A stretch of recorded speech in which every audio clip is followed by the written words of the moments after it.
ચિંતાના ચક્રવ્યૂહમાં પ્રત્યેક વ્યક્તિ વત્તે ઓછે અંશે સપડાયેલી જ છે.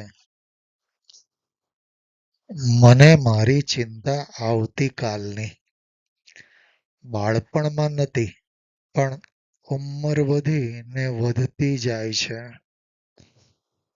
કેવી કુદરતની રચના છે! ચિંતા બાળપણમાં શૂન્ય, જુવાનીમાં પાંગરે, ઘડપણમાં પૂર્ણ ખીલે. કુટુંબ વધે, ચિંતા વધે, જવાબદારી વધે, મન મૂંઝાય. જો પાર્ટનર સમજ્યું હોય, ચિંતા વહેંચાય. ભલે ઉંમર વધે, સંપત્તિ જો વધુ હોય, દુકાળમાં મળતા રેશનના અનાજની જેમ જીવવું પડે. કૃષ્ણ ગીતામાં કહે છે, યોગક્ષેમ વહામિ અહમ.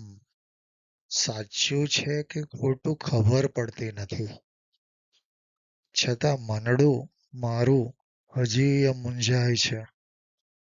ભવિષ્યની ચિંતામાં વર્તમાન રોળાય છે.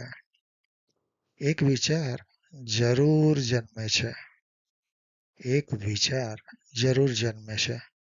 ભરોસો જો રાખીએ દ્વારિકાના નાથ પર, તો ભાર આખો જિંદગીનો પળમાં હળવો થાય છે.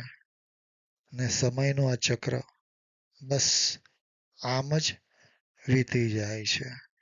મિત્રો, આજની મારી આ લઘુ રચના જો તમને ગમી હોય તો જરૂરથી લાઈક કરશો અને સબસ્ક્રાઈબ કરશો.